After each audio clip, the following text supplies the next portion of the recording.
Welcome to Golden Blue, everybody, home of the college football fan. And don't forget about the checklist. Hat check, sunglasses check, Pepsi check, notes check, sources check, and thick skin is a check. And don't forget to sing gear to represent your team and yourself in my background. Send it to P.O. Box 360, Liberty, South Carolina, 29657, and get yourself a shout out. On to the next video. In case you're wondering, these are the teams that we don't have represented for the mini helmets. As you can see, we actually have quite a few big brands that's not represented here at Golden Blue. So get your team represented here on Golden Blue. And you already know what time it is, so might as well sit down, brace yourself, and buckle up because you are entering the speculation zone. Yesterday, I was talking to somebody that I consider a friend. We're not close friends because we don't get to hang out or anything like that because we live very far apart. But he's been a subscriber of my YouTube channel for a very long time. I consider him a friend. He disagrees with me strongly about the Pac-12 being picked apart. He claims that he has some sources inside of Utah that is telling him some completely different things than what I've been putting out. So technically, I will count this video as a Get It Gang video idea, even though it's based on messages and not really comments on videos. By the way, if you don't know what the Get It Gang is, it's basically a name that I came up with for the group of people that leave video ideas in the comment section of my videos. So if you think that you have a good video idea, leave it in the comment section of this video or any other video, and I just might use it on my next video. So here's what my friend had to say about this situation. We were talking about the meeting that the Pac-12 presidents were supposed to have during the Pac-12 basketball tournament. And from my understanding, I thought that meeting was supposed to be about talking about the potential Pac-12 TV media deal and that we would hear some results out of that meeting. He said no. Presidents met 2 weeks ago, was their annual basketball tournament meeting. At that meeting, they scheduled this one, talking about a meeting this week, to discuss the Pac-12 TV contract. So I'm a little confused right off the bat. Are you saying that they haven't even been talking about the TV deal up to this point? If that's the case, then they're way behind on schedule. They should have been talking about this TV deal for a while. I mean, if that's the case, then no wonder the Pac-12 looks like it's in trouble. He goes on to say this. I got word from a good source. SMU and San Diego State will get $25 million a year and other 10 schools $33 million. It's not confirmed, but that's the numbers from someone in Utah office. So the 10 teams getting $33 million a year, that would actually be more than the Big 12, and it would probably keep those teams from jumping to the Big 12. Then SMU and San Diego State would get a lower share. Here's how they get that number as far as SMU and San Diego State is related. He says this, supposedly the price that they got was $380 million per year for 10 teams. Each team will give $5 million to SMU and San Diego State. So SMU and San Diego State get $25 million a year. So what it sounds like is each of the current 10 teams that are in the Pac-12, they're getting offered $38 million a year, but each of them are giving SMU and San Diego State $5 million a year, adding up to SMU and San Diego State getting $25 million apiece per year. That's very, very strange. If you're getting offered $380 total, which means $38 million per team per year, why would you break off a piece to add SMU and San Diego State? Why would you give up money to teams that are not adding to the pie? That's the one thing that really doesn't make sense about this. Would they not be okay with the Pac-12 being at 10 teams and receiving $38 million per team per year? I mean, if you're giving these teams $38 million per team per year, then maybe you could get Oregon and Washington to sign a longer grant of rights, because the deal that I'm hearing that the Big Ten wants to offer Oregon and Washington at a reduced revenue share is $40 million per team per year, and that would only be $2 million less. I think Oregon and Washington would be far more likely to stay in the Pac-12 if they get offered $38 million per team per year. I've also heard that Oregon and Washington want unequal revenue share in the Pac-12. That way they make more money because they're the bigger brands. And I understand that. But when you start unequal revenue share, that's a slippery slope, and it could lead to the downfall of the Pac-12 itself. So he's saying these teams are being offered $38 million per year, but that these teams are giving $5 million apiece per year to both San Diego State and SMU, which drops their revenue down to $33 million per team per year. So at $5 million per team as far as what they're giving, that's a total of $50 million. You split that between San Diego State and SMU,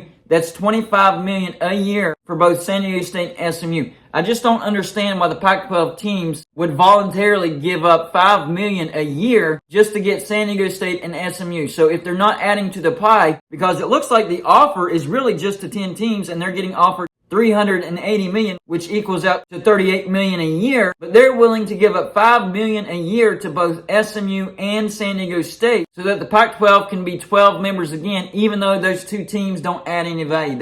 I'm not saying that it's not true, because maybe it is true. I'm just saying it really doesn't make that much sense. And whenever we had this conversation, I just said, be careful, buddy, because sometimes you think you have a really good source and they're giving you really good information, but it turns out that they were wrong. Case in point, remember my prediction that West Virginia and Notre Dame were going to go to the ACC, and I was adamant about it. I was 100% sure. I was kind of in the same situation as my friend that I'm talking to. I had people that were really close to the situation. I'm talking individuals that were part of coaching staffs telling me the ACC is going to bring in West Virginia and Notre Dame. So I thought it was a lock. I thought those sources were 100% correct, and I was passing it off as a prediction. So that's what I told him. I said, just be careful, because there's no such thing as a sure thing until it actually happens. And with the news of ESPN coming out and saying we're not even close to a TV deal with the Pac-12, I asked him, well, who's covering this deal? He said, I'm hearing ESPN, Amazon, and Apple. So that kind of made me think, but ESPN just said that they're not close to a deal, but you're getting these numbers and ESPN is included. So maybe ESPN is trying to throw us a curveball. I don't know. This is what I'm saying about this Pac-12 situation. You don't know who to believe, who to not believe, what's actually happening, what's actually not happening. I'm hearing one thing from one side and I'm hearing another thing from another side. I'm being honest. I have never seen such division over conference realignment. This is a first. Even when I was talking about West Virginia and Notre Dame to the ACC, yes, there were people that agree with me and people that disagree with me. But nobody was getting personal. Nobody was attacking anybody. But we have people on both sides of the aisle, Pac-12 advocates attacking Big 12 advocates and Big 12 advocates attacking Pac-12 advocates. I don't attack either side because I don't know which is true and I don't know which is false. What I am saying is these numbers really don't make any sense, especially since ESPN came out and said yesterday we're not close to a TV deal with the Pac-12. So if you factor that in, how do these numbers make sense? Is the Pac-12 going streaming exclusively? And then if you take that into consideration, that would mean that the Pac-12 would have to pay for their own production costs. The MLS, they have their own media deal with streaming only, and they have to pay $60 million a year. And the estimated cost was going to be around $75 million a year. So you'd have to shave off around $7 to $8 million a year just for production costs if you're going streaming exclusively. On top of that, don't forget about the $50 million that the Pac-12 owes Comcast. So factoring all that in, this deal that he's talking about, it really doesn't make sense. I'm not saying that it's not true. Maybe that deal really is on the table. And to be honest with you, if that deal is on the table, then I would expect the teams to sign it. And we haven't heard any news as far as any of the teams signing the grant of rights. That's the biggest thing. It's one thing to have a TV deal on the table. It's a completely other thing for the teams to actually sign the grant of rights. So I'm listening and trying to figure out if there's any news coming out about these teams signing the grant of rights. Because if that TV deal is true, then I do expect the large majority, if not all the Pac-12 teams, to sign this TV deal. Because they would be making more than the Big 12. Now the only question is, would Oregon and Washington be willing to sign an extended grant of rights based on this amount? Because remember, the Big 10 looks like they want Oregon and Washington, even at a reduced revenue share, they would still make more in the Big 10 over the Pac-12. So there's still a lot of stuff to be figured out. But apparently, according to my friend, there is a decent TV deal being offered to the Pac-12. It just doesn't make sense because ESPN said they're not even close to having a deal with the Pac-12. So factoring that in, I'm not so sure if this deal is actually on the table. Or maybe it was on the table before Disney had to lay off all those employees and before ESPN pulled their initial offer to the Pac-12. Because I do remember that. ESPN did already have an offer to the Pac-12 and they had to pull it because of some financial issues. So maybe this deal was before ESPN had to pull their share of the offer. I don't know. I will say this. After I made this video, and my other video for that matter, I saw a comment in the comment section. I want to include that in this video as well. It's from Jesse Wilson. It says, MH3, a favorite college football conspiracy theorist, had an update on his Twitter account you might be interested in.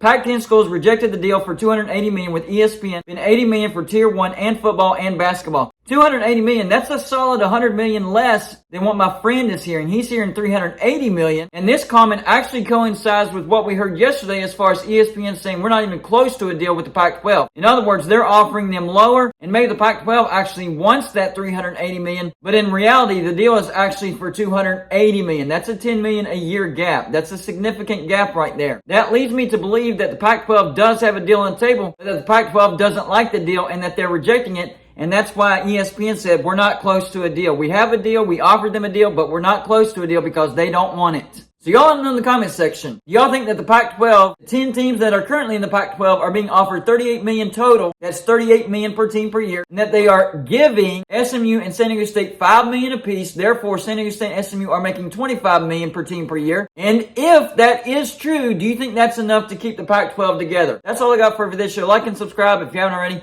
and I'll see you on my next show.